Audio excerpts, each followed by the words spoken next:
Funding for this program was made possible by Humanities Kansas. People can change the world.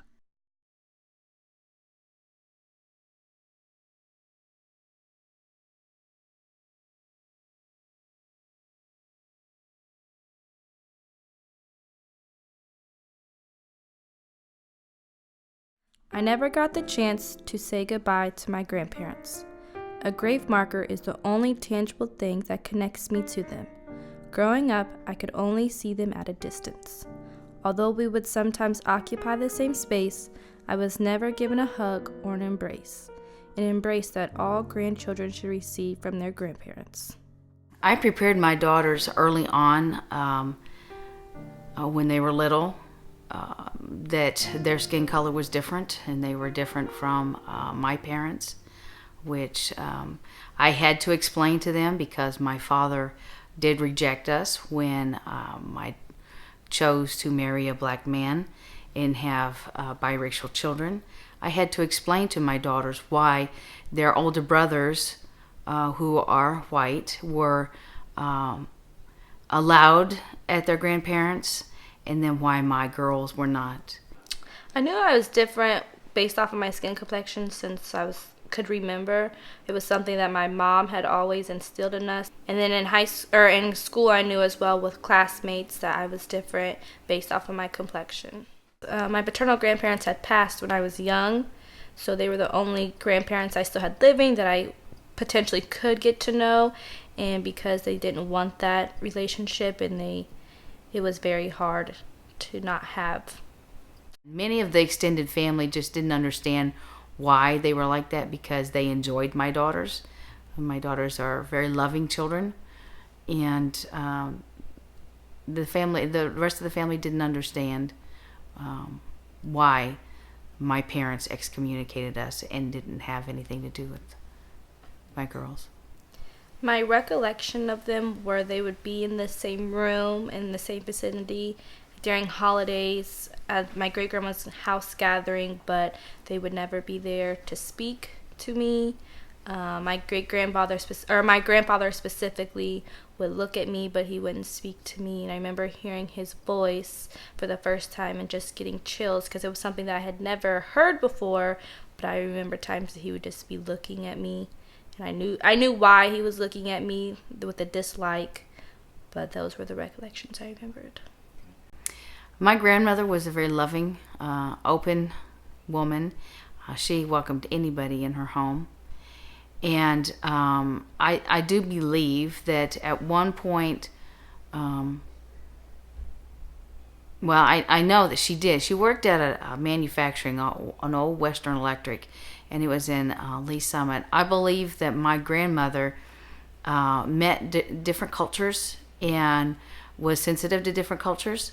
And I think that's why she had no problems with my biracial daughters, whereas my parents were a bit reclusive and did not go out into society much. And as the old adage says, they were stuck in their ways. I have many family members that walk the line of duality within the context of racial identity. Let's be clear, there's only one race, the human race. However, we've created the social construct of white and black. One of my cousins, Juliet Bizerto, recently wrote an article entitled, "How Being of Mixed Race Has Defined Me, Learning to See Myself as I Am." Growing up, I never fit into one exclusive group, nor did I feel I belonged in one. I'm multiracial, and I've never met anyone who looked like me.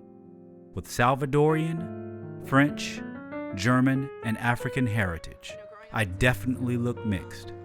My thick curly hair, my green eyes, and pale skin with yellow undertones stands out with freckles sprinkled across my nose. I still consider myself both white and black, but I won't limit myself to behaving a certain way because of those stereotypes that we're defined by. I define myself in the culture aspect of being an African American woman because that's the culture that I'm most aligned with, the one I grew up in, and the one I was most comfortable in. Versus identifying myself in a racial context, I identify myself as a black woman because that's, and to a point, how I'm viewed to most people. This caused a complication with my parents because they disapproved of my biracial children. So I had to teach my older boys that just because their grandparents think it's okay for them to come down, but not their sisters, that's not right. And I did not promote racism in my family, so no one can go until their grandparents change their way of thinking. When you look at someone, they're a human being, and being in my position, I sympathize both in both ways, which some can't. When I know the problems and the struggles of the white culture, and I know the problems and the struggles of the black culture, it's sympathetic to both parts. When Molly came along, she's my oldest of the two daughters. When Molly came along, they would not have anything to do with Molly. Then 2 years later, Shirley, they would not have anything to do with her either. It wasn't any specific child. It was based on skin color. But I'm sure with their mindset, I've been told by people that they were surprised that I've graduated high school. They were surprised that I've going in a political science and law school. I had family members tell me that they thought I wouldn't graduate. I would be pregnant and living on welfare. So for me, it's just taking that hate and turning it into positive for myself, turning it into success and proving them wrong. For centuries, the issue of race has plagued the very soul of American society. At the crux of this scourge on American society is the significance that white Americans attach to the physical characteristics of racial identification, those features which readily distinguish blacks from whites, such as eye and skin color and hair texture. What is even more sad is America's inability to come to grips with its role in the creation of this group we call African Americans, in particular those of African and European descent. The dilemma in which America finds itself result in fact from the action of those who would attempt to renounce the very group in which they themselves helped to create. DNA can help to unlock aspects of our recent and distant past. Millions of people across the globe have tested with consumer-based DNA companies to help them learn more about who they are. There are different types of tests used for genealogy purposes. However, we will focus on autosomal DNA. There are 22 autosomes that are not affiliated with sex chromosomes. These autosomes and this test help us to establish degrees of relationship. Additionally, the study of one's genome can help determine ancestral ethnicity. In this case, we've asked Molly and her parents to submit to an autosomal DNA test.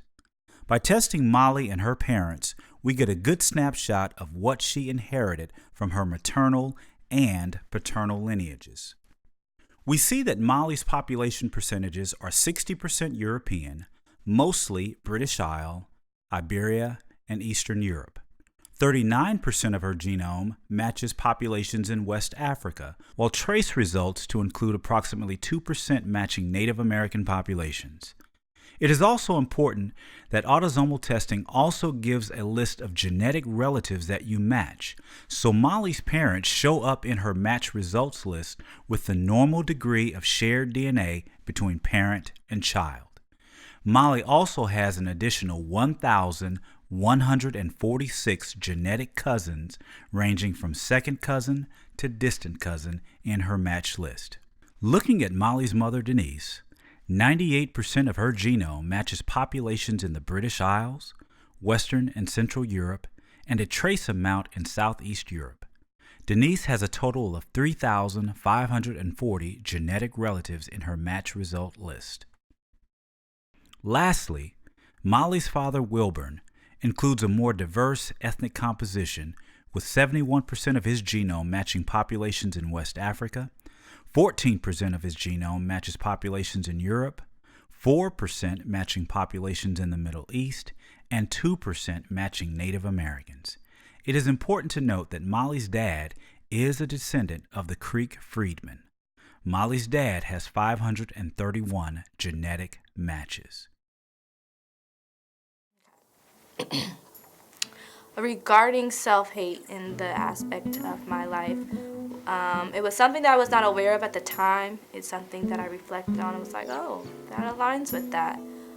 Because I was constantly confused on who I was supposed to be, and when the white family members would be like, oh no, you're black, and the black family members, oh, you're white, then you just don't know, you just feel lost.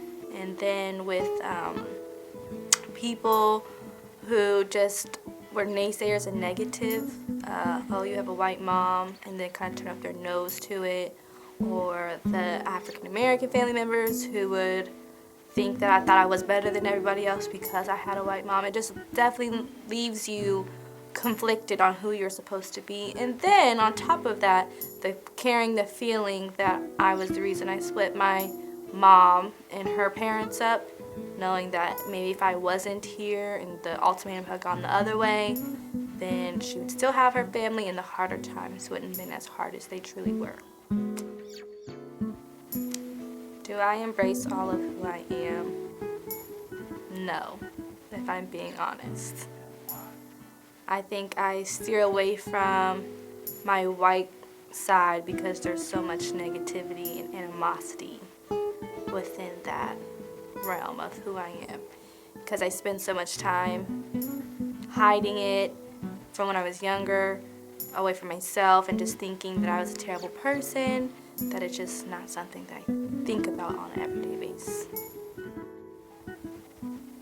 I would say to anybody watching this and feeling like some connection from anything that we said, or just need some inspiration, just to know everyone is unique in their own way.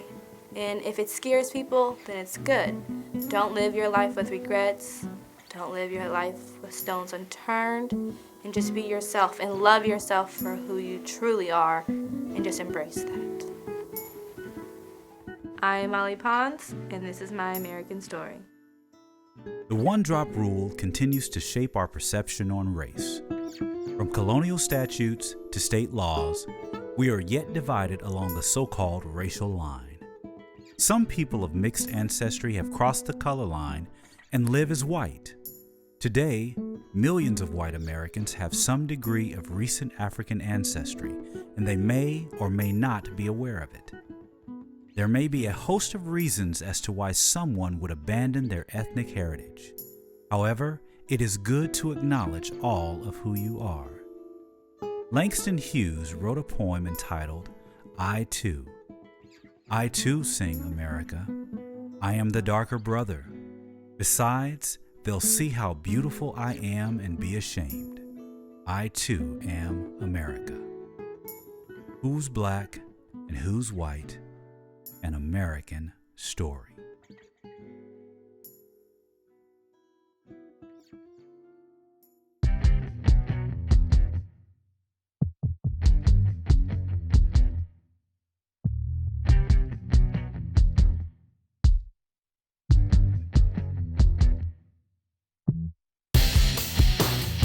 Get around, cheering. Tell you a story. This lady I know, I call her Gloria. No, her name's not Gloria. No, Gloria, no.